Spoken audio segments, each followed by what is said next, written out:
Bonjour Francis Khalifa.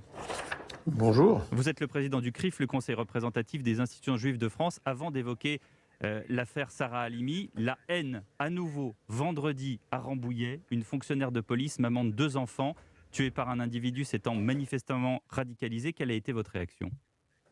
Je peux vous dire que c'est la même haine, surtout, c'est la même haine islamiste, c'est la même haine, celle qui vise les Juifs, celle qui vise la France. Et mes premières pensées, bien évidemment, vont d'abord à la victime, à sa famille, à qui je veux exprimer toute ma compassion face à cet acte de barbarie, auquel, même si ce n'est pas le premier, on ne peut pas s'habituer. Et le deuil et la douleur de cette famille sont le deuil de chacun d'entre nous et doivent être le deuil de la nation. Pour Kobili Traoré dans l'affaire Halimi, pas de procès donc, on l'a vu dans le journal de 7h30, alors que justice a été rendue, la Cour de cassation jugeant en droit uniquement. C'est bien là tout le problème. Ben oui, c'est tout le problème, c'est que la Cour de cassation n'a dit que la part du droit qu'elle a voulu voir dans cet article, parce qu'une autre interprétation était possible, et nous le savons, elle aurait pu en faire une lecture différente, elle aurait pu prendre surtout, et c'est ça qui est important, une décision courageuse, celle de contribuer à l'évolution du droit et faire cette contribution à l'aune de l'évolution de notre société. Et je crois que malheureusement, cette lecture et cette application mécanique du droit entraîne des conséquences qui sont choquantes, révoltantes même du point de vue de l'équité. Le sentiment que j'ai, c'est que les hauts magistrats ont manqué encore une fois de courage, parce que finalement, qu'est-ce qu'ils font ? Ils renvoient la balle aux législateurs. Oui.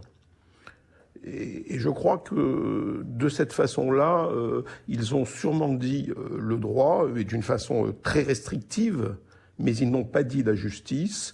Et bien évidemment, je vois dans cette décision un déni de justice, et c'est ce qui nous inquiète. Aujourd'hui, vous attendez quoi des autorités ? Parce que nous attendons des autorités, j'ai envie de dire que nous l'avons eu.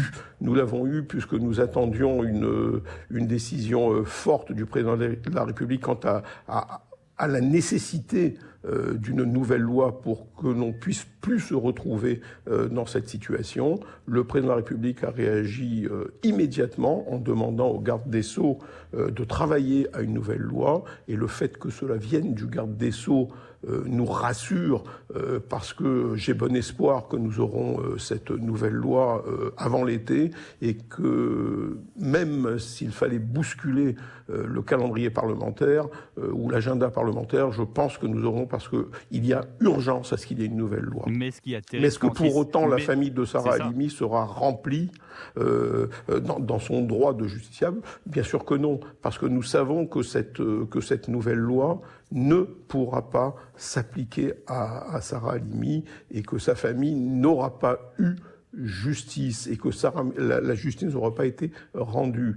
Alors, d'autres l'ont dit, et je le redis encore, si l'on veut finalement rendre hommage à Sarah Halimi, faute de lui avoir rendu justice, il faut que cette loi nouvelle porte son nom, et que ce soit la loi Sarah Halimi.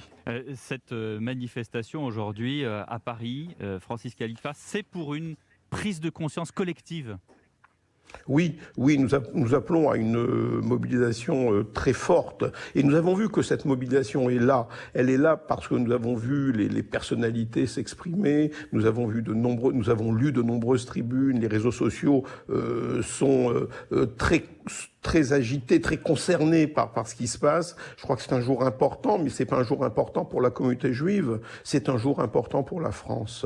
Parce que face à un tel désastre judiciaire, face à une décision qui dit le droit sans dire la justice, il faut se mobiliser. Il y va de l'avenir de notre société, et parce que lorsque les citoyens perdent confiance en leur justice, qui est l'un des piliers de notre démocratie, c'est la démocratie tout entière qui vacille.